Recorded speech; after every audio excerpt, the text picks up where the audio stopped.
Well, good afternoon. I'm Dr. Bart Rademaker, Prescription for Your Transformation, Real People, Real Conversations, and Real Success. And once again, delighted with an incredible guest today. And today is really about women and women in the field of success, if you will. That journey, that challenge, the breaking through into success isn't always as easy as it might seem.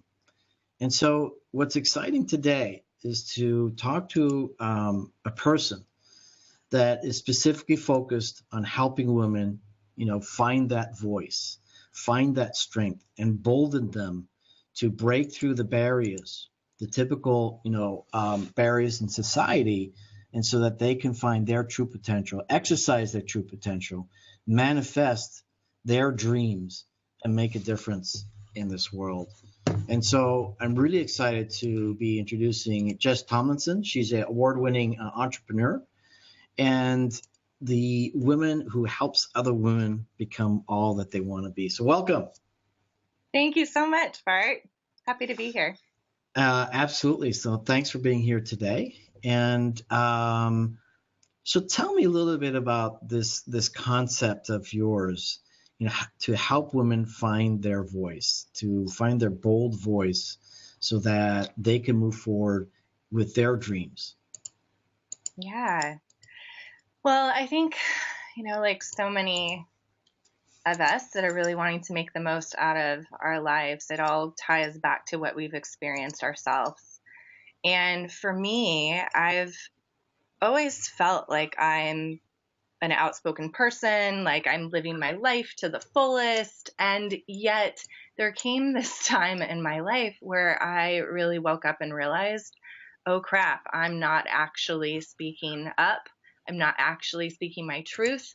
And instead, I'm really being this woman that I've learned to be from my conditioning from my family life, from society, from how we're taught to be as women, right? Like, and I really say, when I say women, I believe men too have their own conditioning as well. So I just want your audience to know that as well, that, this really applies to us as humans because we're taught to kind of be a certain way. And for me, it was, how can I be in order to receive love? Because that's all, at the end of the day, all that I really care about. And so as a child, I learned very quickly that the way that I could easily receive love was to be a good girl. And that, in my mind, meant not speaking up, not saying these bold things that I really wanted to say, not being truthful with how I was feeling. And it really hit me when I started my own business, because I started recognizing that this was not getting me clients. I'm just kind of being vanilla, playing it nice. And people really want to know the real us. They want us to take a stand for them. People are craving for somebody to speak up, especially during these times. So that's really been my journey. And it's still a process. Your show is Prescription for Your Transformation. And I believe, I've got like a transformation tattoo, which is the butterfly, but also the caterpillar and the cocoon, because I believe it's a constant transforming. I love it. I love it. And I think,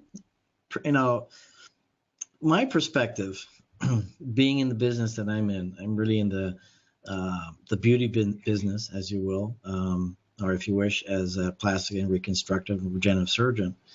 And so I'm very familiar with, a lot of the challenges that women have gone through. And I kind of sort of had this, soft spot for women and their desire, to be everything that they want to be. And so in a small way, I've been helping women over time just with that self-confidence to help them restructure their body, if you will, so that they can feel better about themselves. And it's so exciting then to see women come into their own in this particular way, but also more importantly, what my focus has been on, helping people, find their own strength, find their own confidence without the need for, external resources, but just the internal ones. And so that's why I'm particularly excited about what it is that you do, is because you help women find their inner strength. Because, for way too long, I believe that women have had to struggle way too hard. to come into their own, to fight the expectations of society, to overcome cultural norms, if you will. And it's tough. And so in a way, you're in a very difficult situation, because on the one hand, if you want to exhibit that strength and that boldness, that rejection is right there in front of you, ready and waiting. And that's not fair. Yeah. It's interesting. I think, there's two parts to this. I think part of it too, as women, is really redefining what bold is. And sometimes our authentic, bold voice is actually not saying a damn thing. And that is going to be our source of power. And just to allow ourselves to be and be good enough without feeling like we need to say something or we need to do something. And so it can get tricky in this dance between the evolution of women really taking a stand for what they want, and also remembering that the place of vulnerability and the place of softness as well can also be a source of strength. And sometimes it's that letting go. So I'm a little bit different than many women, where I believe both are really important. There's women out there that are just charging and speaking up and sharing their message, but they're not actually making moves because they're doing it from a place of aggression. And we need to be connected to our hearts. So it's both. And a really cool example of this for me was I created a video that was pretty edgy for me. It's one of those where you push publish and you're like, oh shit, did I really do that? And for me, I'm a very spiritual person, but I had not talked about my stance on the term woo-woo, that term woo-woo. And I don't like that term. I actually think it sabotages the power of spirituality. And so I did this whole video and got up on my soapbox and said how, we're screwing ourselves using this word. And I got so many nasty comments. But here's the cool thing. NPR found my video, and I got interviewed alongside Byron Katie, who's a big spiritual leader, for those in your audience who know who she is. So this is the power, right, of speaking up, of closing your eyes, of pushing that button. And that's really what I want for women, is to be able to find that dance of what feels good and authentic and bold for you. You said something really key and important, and I think this is something that escapes so many people, and that's that alignment. And I think, once you find that alignment within yourself, who you are, what you believe, what you value, and you feel great about that, then your authentic self is going to show up in whatever way it needs to show up in any given moment, whether it's powerful with force, and I wouldn't necessarily use the word aggression, but just with strength. But then on the other side, being soft and perhaps vulnerable. And I think that escapes way too many people. And I think what happens is that they have this idea that they need to be bigger than themselves. And therefore they get very, very aggressive, and they lose so much traction.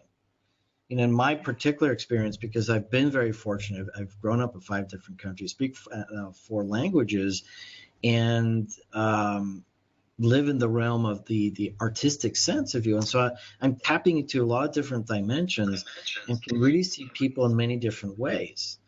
And what I consistently look for is just somebody being authentic. And when they have that mask on, I just lose all respect.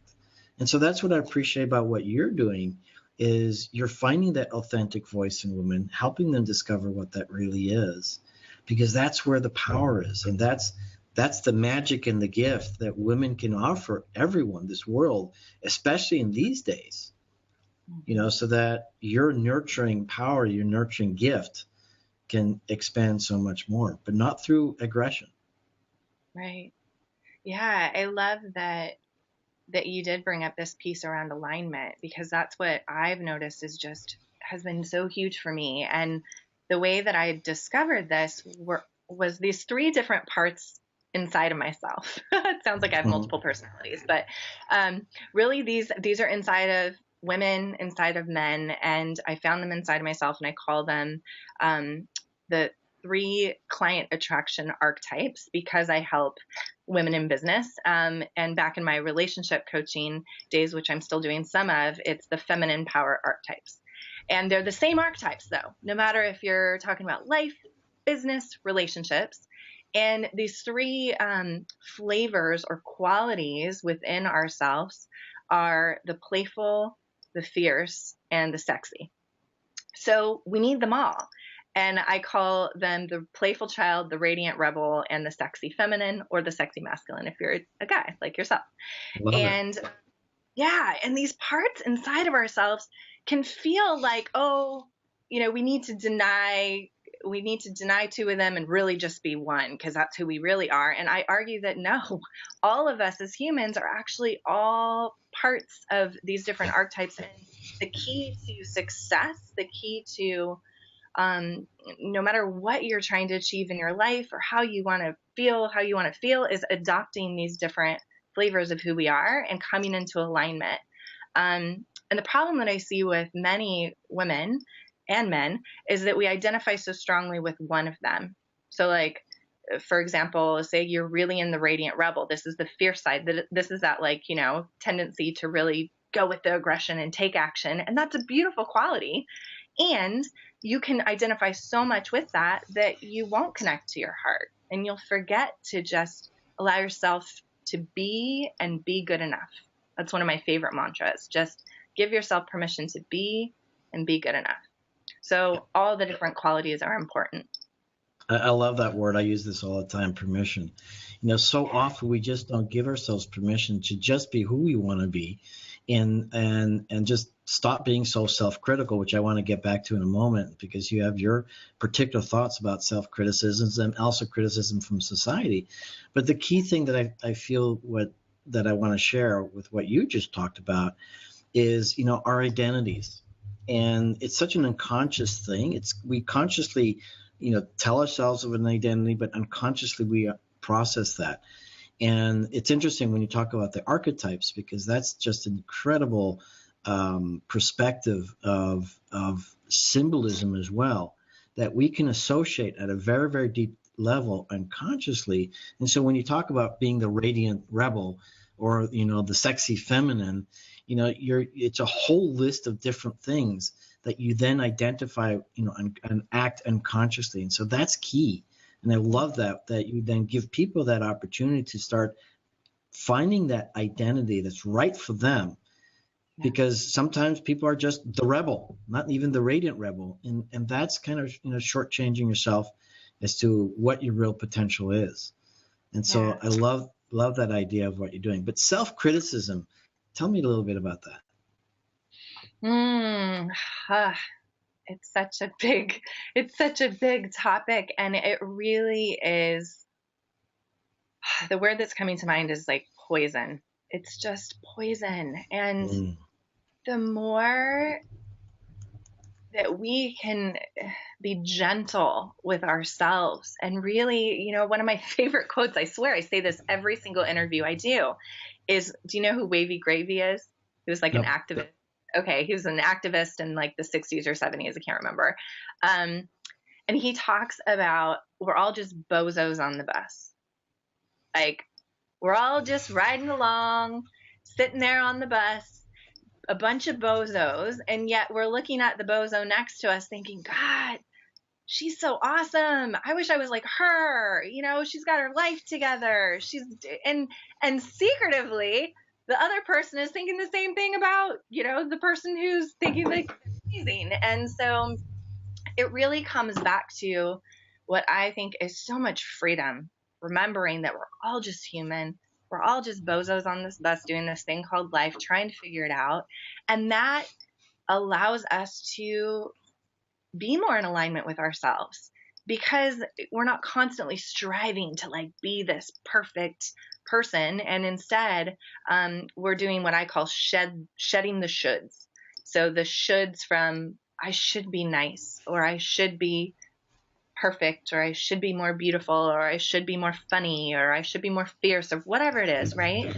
And instead coming into, I don't believe in balance, but coming into a dance with these different parts of ourselves, these different archetypes, in a way that just feels so good for us and authentic. You mentioned the masks and the authenticity and how you can feel it in other people.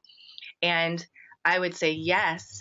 And remember that people are always going to have their judgments about you. They just are. It's a natural way of the human brain working, right? Like we categorize, we judge as a way of survival. And so I've experienced many times, actually, even just a week ago, I was on retreat, and this was a big transformational retreat. And it was brought to my attention that people didn't see me as in alignment. They saw me as too happy and that it was fake. Well, it wasn't. It wasn't. And I was grateful for that feedback. And it triggered something deeply in me that was the radiant rebel, because I knew that it was actually authentic for me. So you have to remember that sometimes people aren't going to feel like you're in alignment. And what matters most is to come home to you and how you feel about how you're showing up in the world, how you're using your authentic voice, whether it's, in business, life, love, whatever it is. You're so right on with that one. And, it's the human experience. It's this being human. I love that expression as well. And not using it as from a point of being a victim, because I think a lot of people will come up with all sorts of excuses. Well, I'm just this, or I'm just human. Yes. But the truth is that, being human is not easy. That human experience is not an easy one. And as soon as you start judging yourself or someone else, then you lose the entire opportunity to see what the magic and gift in that person is. And so what I find very interesting is, I've had the same accusation too, is that you seem too happy, you seem too energetic. And the truth is, I want to be that. And it's fun to be that. And when I'm that, it's kind of also fun to offer that to other people. And if that's your alignment, then you get to own that, because that's really you. Because as you said earlier, that's when you get to feel the freedom. And being free is everything, because we all desire divine happiness. And you have to resolve whatever, or free yourself from whatever makes you unhappy. Yeah. And so freedom is it. So so you're spot on with that. That's amazing. Yeah, I love that. And I just want to say one thing around the, being a happy person, because I think the reason I feel so strongly about this is because I did used to be that person that would force myself to be happy. Because like I was mentioning, being the good girl, being the like shiny, bright child. I'm the oldest grandchild. I'm the oldest sister. I set up this identity for myself that I did need to be happy all the time, even when I wasn't. And it really hit home for me when I was in my corporate job, because I remember one day just feeling so broken, sad. It was probably the end of a relationship. It's usually my darkest moments. I'm a big lover. And somebody had come up to my desk and said, "Oh my God, are you okay? Why aren't you smiling?" And it was just like, well, why do I have to, And I'm so grateful that I don't get those comments anymore. And so I would just invite, anybody watching, like if you do get those comments, like just check in with yourself. What is authentic? How are you just allowing yourself to be and be good enough? Because it can be easy to get into that mode of, I want to be what everybody else wants me to be. Instead of just being who you want to be and releasing that pressure. Yeah, that's the best gift you can give yourself. It's the freedom to be anything and everything that you want to be. I live now, after all the education and training and all the shooting all over myself, right? Yeah. Got rid of all that shooting and, just do whatever it is that I want. And many days I wake up in the morning all excited and giddy and about silly stuff. That's just coming up. It's like, oh yeah, I'm going to do this or I'm going to do that. And sometimes I feel the pressure just because, there's so much that I want to do, and it's just exciting to get it done, and I'm just a little impatient, and so there's a little bit of that pressure on me. What I did find very interesting, and this is a segue into the last question I have, is that I went on a phenomenal trip 2 years ago to Ecuador, and with a group of transformational leaders. And it was an amazing experience. And for me, the experience actually began even before we went on the trip, getting ready for the trip and getting ready for being a transformational leader. And I started asking myself, what is all that about? And what I found interesting, what was a epiphany for me, combined with all the other, learnings that I'd gotten over the years, is that the best gift that I have on going on these trips, meeting all these other people, is to see how I get to show up around different people and around different situations. And so it led me to realize that what I really like to do is celebrate my faults and my weaknesses, because it's then that I get to be in awareness of the things that are conflicted within me for whatever reason, not justifying or qualifying them, but just awakening them and say, oh yeah, well, here's something that's bothering you. Here's something about somebody that's bothering you. Cool. What's that all about? And it's never about the other person. It's all about me. And so again, it's when you don't judge yourself, bless you, when you don't judge yourself, then you also get to see the beauty and wonder and the magic and the gifts that you get to have, that you get to evolve, explore and evolve, and therefore give in return as a gift. So talking about trips, you are going on an amazing trip in less than 3 weeks. Yeah, we are. Both of us. This is exciting. Yes. So we're going to New Zealand. Whew. So what's the purpose of the trip, at least for you? The purpose of the trip, originally I got connected to the trip because I'm part of a group called the Water Bearers, which I know you know what that is, through one of our leaders, Sprite Loriano. Well, explain what the Water Bearers are, because I think that's important. Yeah, so the Water Bearers is a nonprofit organization, a group of women. The original intention, I'm not sure if we have 100 yet, but was to get 100 women leaders to bring clean water to places around the world, around the planet that don't have access to it. And the method for doing that is to raise money for these amazing portable water filters that serve communities of 100 people for a decade for only $50. It's craziness. So when I heard this, I'm like, I have to be a part of this. And the technology is the best water filter in the world. And just so amazing. They're self-cleaning. So it's just, I'm an Aquarius, so I am the water bearer. And so I knew immediately that I was supposed to be part of this, as my way to give back, to the world. And so, so that's how I got connected to this trip. And then it turned into this amazing, there's almost 40 of us now that are going on tours. And it's not only we get to do service work by providing these filters to communities in need in New Zealand, like rural farmers, and we get to live with this tribe, the Waitaha. But in addition to that, now we get to be part of this 2-day Inspire event in a rugby stadium in, how do you pronounce it? Dunedin? I don't know how to pronounce it. Dunedin, yes. The man who speaks 4 languages, yes. So that's really exciting for me, because one vision that I claimed, speaking of transformation and really going after our dreams and our big, bold voice, I claimed a year ago that I wanted to speak in front of thousands in a stadium, and here I am.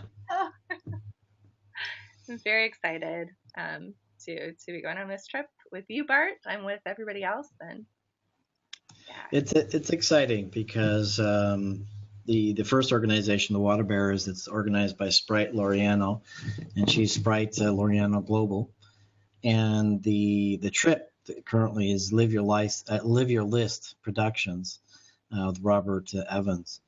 And what's wonderful about this, for anybody listening in, and there actually might be a spot open for that if anybody's interested, just message me right away, and I'll post some links below so that you can see more about what the trip is and what the experience is.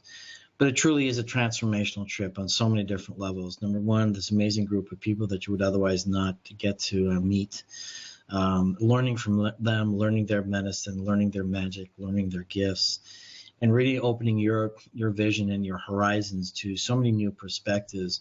It's just an amazing opportunity for everyone.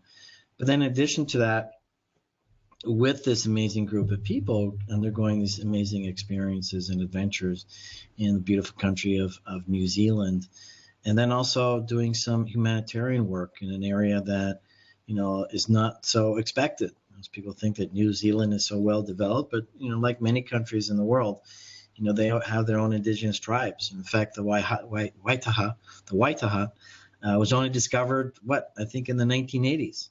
And it's been around for thousands and thousands of years. They're estimating, I think, maybe 30,000 years or something.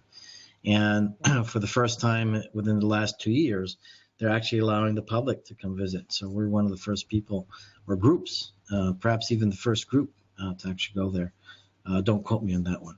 And so it's interesting. And what is, so